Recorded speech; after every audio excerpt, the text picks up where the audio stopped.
One of humanity's most frequently asked questions, and maybe one of the oldest questions, is maybe that of what is the meaning of life, and if there even is a reason to be here. It's a pretty simple stated question, but there really is no clear answer. And depending on who you ask, you can get a very wide variety of answers. Anything from the really saintly view of the devout Christian or Muslim to the renunciation of life entirely by the nihilist perspective. But the truth is that really nobody knows the exact scheme of the universe. And maybe it's better that way. Maybe it's better that there really isn't a plan and that we should bring meaning into our own lives instead of trying to find someone else's meaning to their life.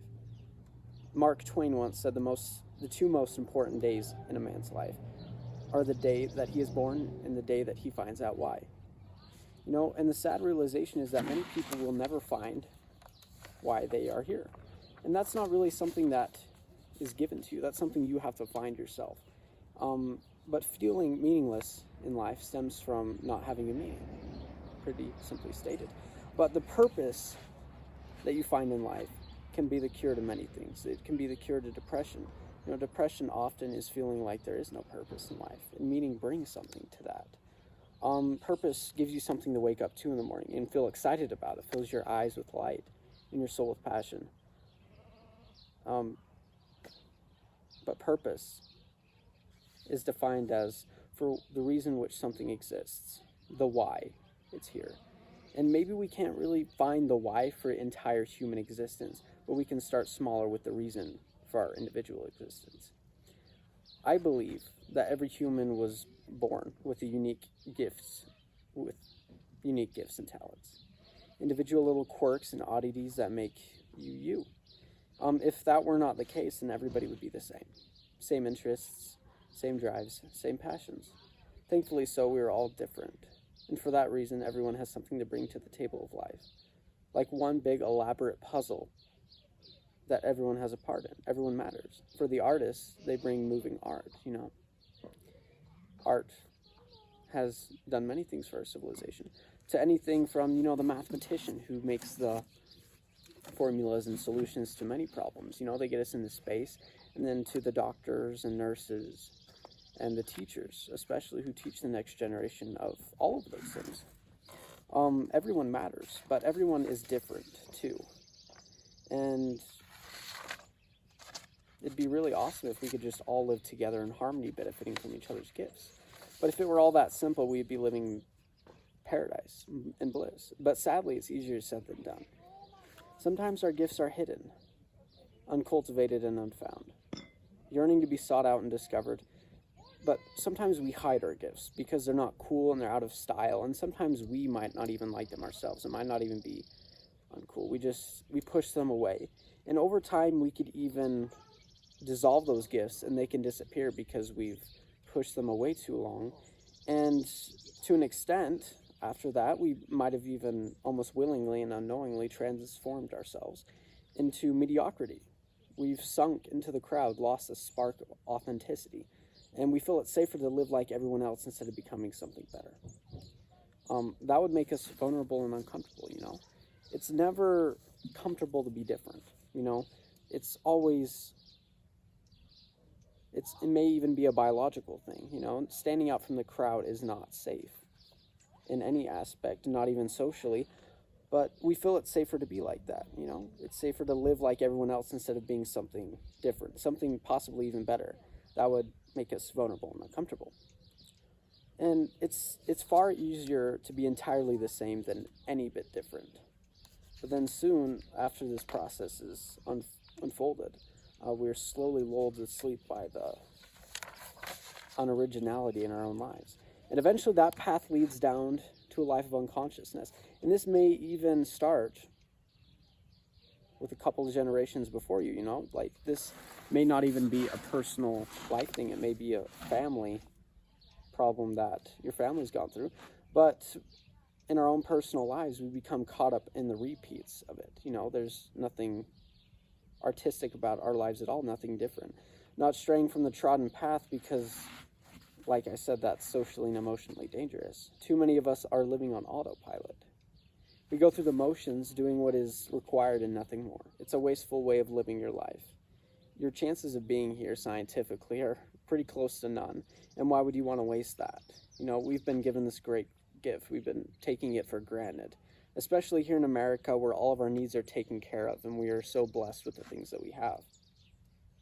The comfort and culture that we live here may even be a curse to us. We've become too comfortable in our lives, and being comfortable is the enemy of growth. We need to start becoming comfortable with being uncomfortable, getting out of the box in which we hide because it's comfortable in that box and we can't get hurt in there.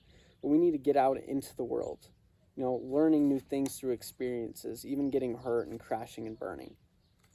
Sometimes pain and failure leads to success, paradoxically, because the more we fail, the closer we get to success in a way.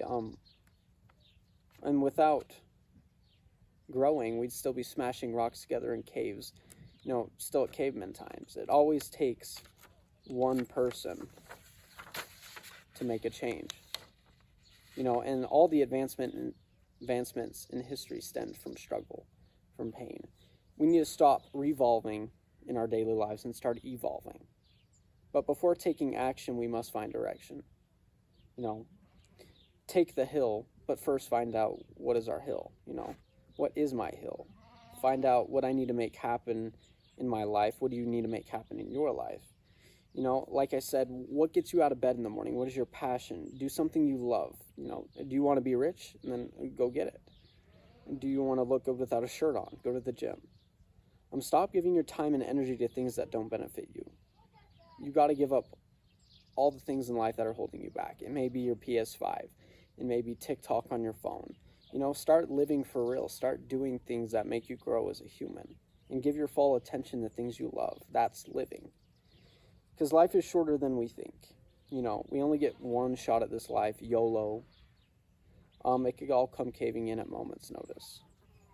You could be walking across the street and you can get hit by a bus. Be gone like that. You won't have time to tell your mom that you love her. And you won't be able to fix your relationship with your dad, make things right with your siblings, tell your friends how much they mean to you. It's final. That'll be your legacy. That's how you'll be remembered. We are always looking for tomorrow. I'll do it tomorrow. It's too commonly said. Do it today.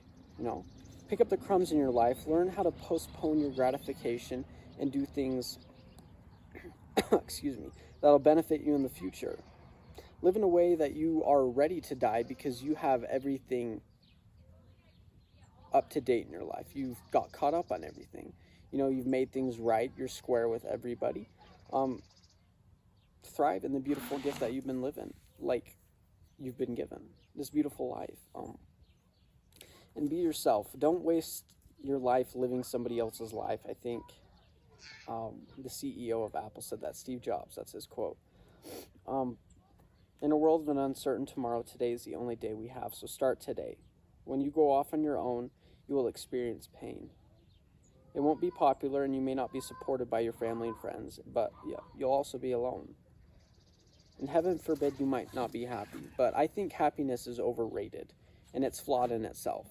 And that might be a really unpopular thing to say, but happiness is an emotional response to an outcome. It's an if-then statement. If I have $1 million, then I'll be happy.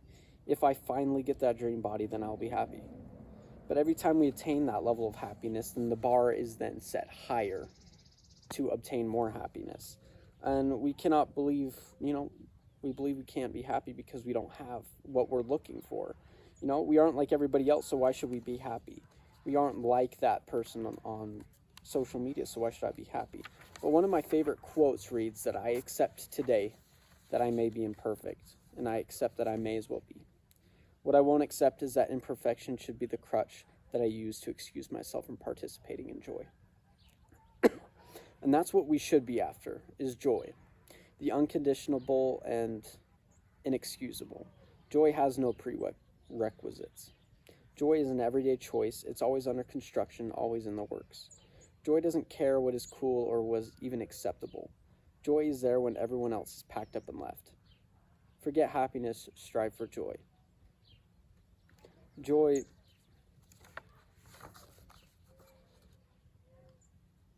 cut that. In doing so, you'll realize that you don't need all the clutter in your life. Live your life unabashed, unashamed. It is your craft, a piece of art that takes a lifetime to paint. Don't expect to have things all right now, because that's what is so beautiful about life, is making it there throughout the span of your entire life. And how beautiful it comes out to be is up to you. You can spend more time on it. You can spend time doing things that'll benefit you in the future, and choose to toss aside what society tells you to be. Take control. You are the captain of your fate, and you are the master of your soul.